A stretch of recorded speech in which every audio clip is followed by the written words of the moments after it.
Baik pemirsa, kembali lagi di channel Benny Wood. Tentu saja masih bersama Mas Kandung.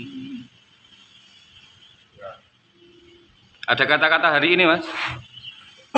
Keringnya matahari tidak menghalangi niat kami untuk terus mencari uang. Uang. Utang. Untuk membayar utang. Oh, utang. Dan kita kembali lagi di kolam renang. Mural di kolam renang. Melanjutkan lagi. Dan yang kemarin sampai di sini nih. Nah, kita lanjutkan ini untuk kekurangannya, untuk detailing dan lain sebagainya. Oke, kita prepare dan langsung selanjutnya kita lanjutkan yang perlu kita lanjutkan dalam mural ini.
Barusan setengah hari ini saya sedang mengerjakan dari background ataupun karang-karang ini belum selesai, dan kami lanjutkan setelah istirahat. Dan kebetulan masih cuaca panas, jadi berhubung kita tidak begitu kuat ya, kita nanti melanjutkan yang ada di dalam sana. Dan ini yang dikerjakan Mas Kandung juga nih, lumba-lumbanya ini belum selesai. Jadi kita membagi waktu, juga membagi kondisi, ya kondisi kita dengan alam, jadi tidak bisa dilawan. Dan dan kita akan melanjutkan yang ada di sisi dalam ini.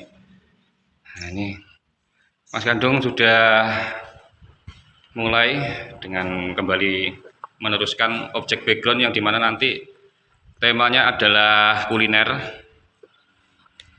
Jadi ini nanti backgroundnya seperti sebuah cairan, apalah istilahnya.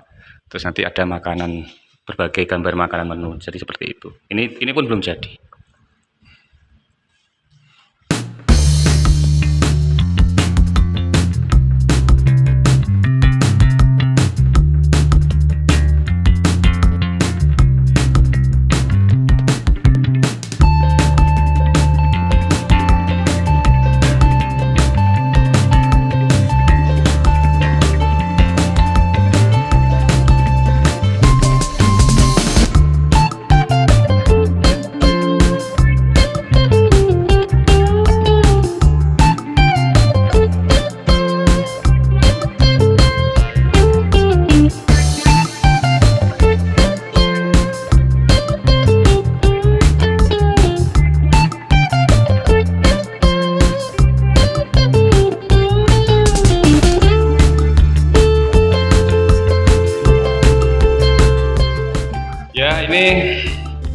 Sambil kita menemani Mas Kandung untuk melanjutkan bagian background, kita bincang-bincang dulu.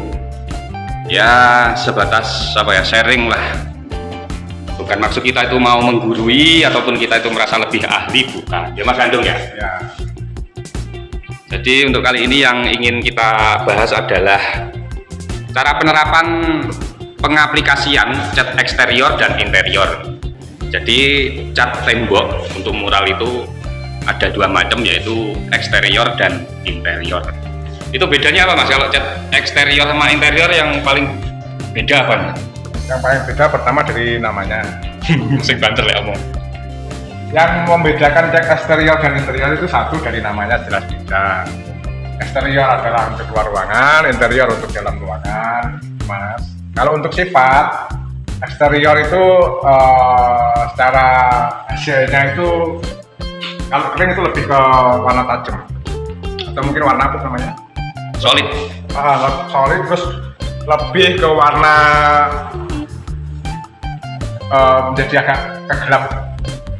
Kalau eksterior Tegas loh, warna tegas. kalau eksterior itu kalau sudah kering dia akan ke warna yang puyah, apa namanya itu istilahnya? Pudar. Pudar. Jadi merah itu nanti kalau cerah bisa agak ke pink. Itu sih salah satu yang pernah saya temui di sifat cat eksterior dan interior. Kalau untuk pencampurannya pun cat eksterior itu sifatnya lebih mirip ke cat lukis. Jadi untuk pencampuran itu masih enak, bisa nyampur. Tinggal dikasih air atau kita main intensitas cairan airnya itu. Kalau interior itu kalau bisa segera dicampur bisa cepat kering. Oh ya, untuk apa ya, secara sifat yang spesifik, kalau eksterior itu khusus digunakan untuk di luar seperti yang Mas Kandung bilang tadi. Itu kenapa? Karena cat eksterior dan interior itu bila salah penerapan, apalagi interior, misal interior itu dicatkan di luar ruangan, itu nanti akan cepat rusak dan pudar.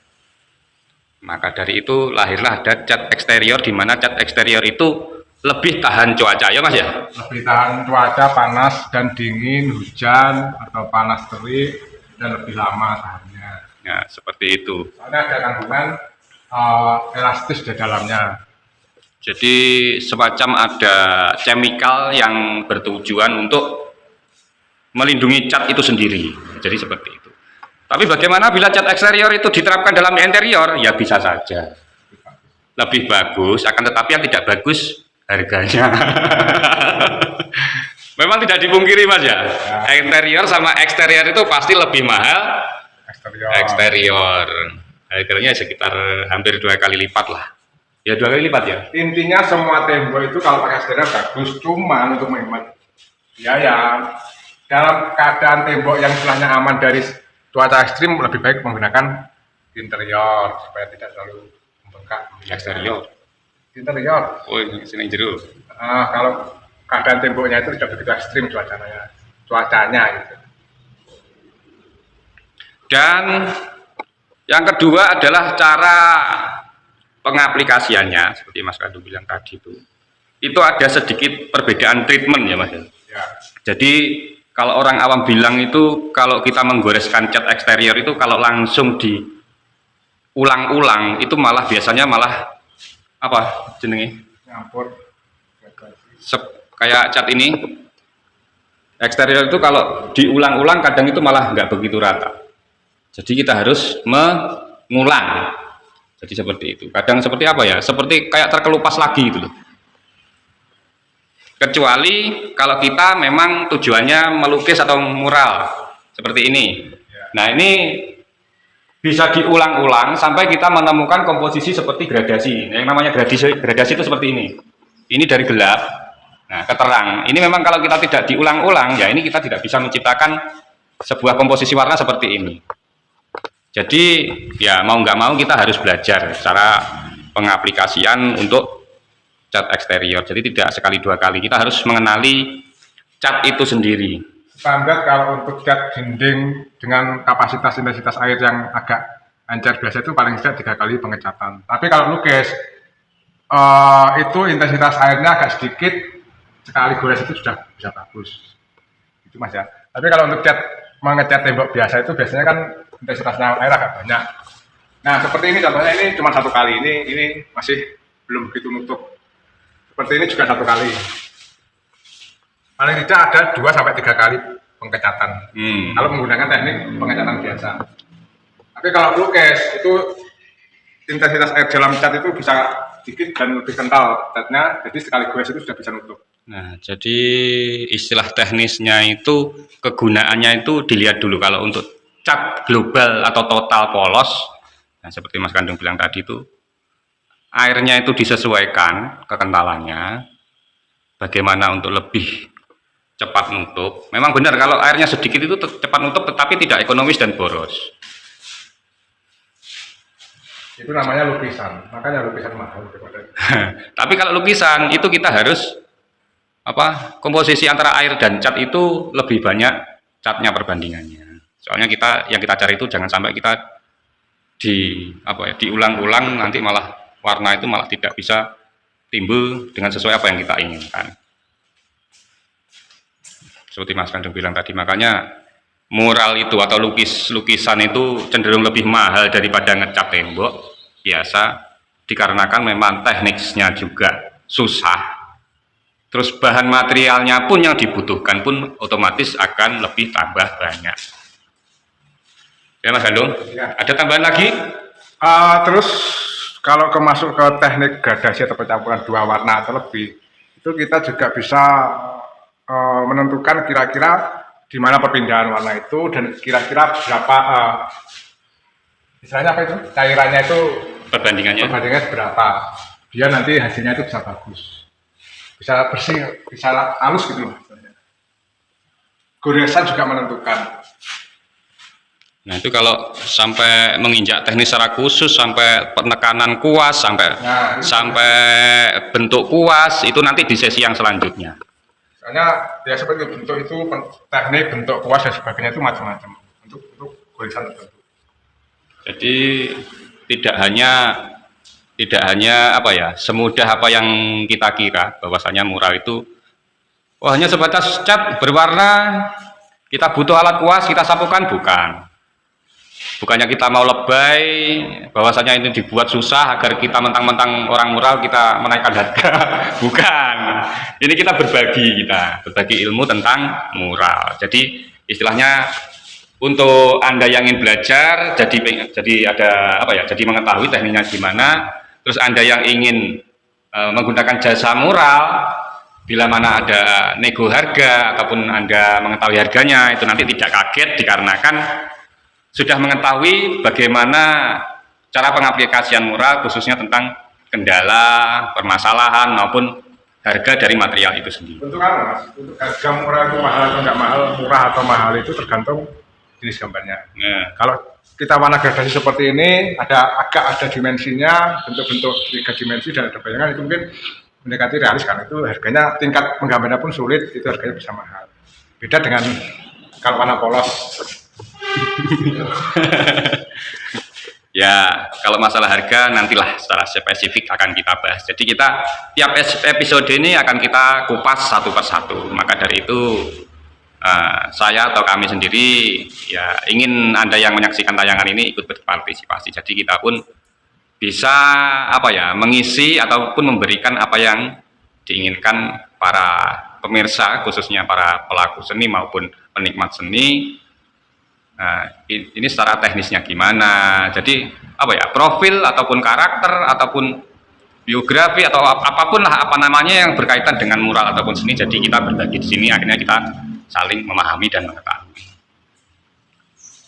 Sudah cukup ya Mas Kandung ya? Untuk selanjutnya bila mana ada pertanyaan ya monggo silahkan ditulis di kolom komentar. Jadi nanti insya Allah memang bila mana ada yang ingin dibahas, permintaan dari pemirsa, ya akan kita tampung dan kita bahas. Oke, kita lanjutkan lagi untuk meneruskan dari mural ini, khususnya di interior. Silahkan simak sampai tuntas nanti.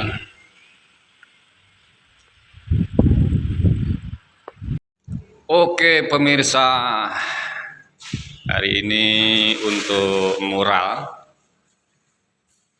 dimana dimulai dari yang di outdoor atau yang di luar. Untuk sementara waktu hari ini kita akhiri dulu, yaitu pembuatan background. Tadi Mas Kandung juga penambahan detailing pada lumba-lumba yang di sana. Dan ini masih sekitar 50% untuk sisi yang tembok ini.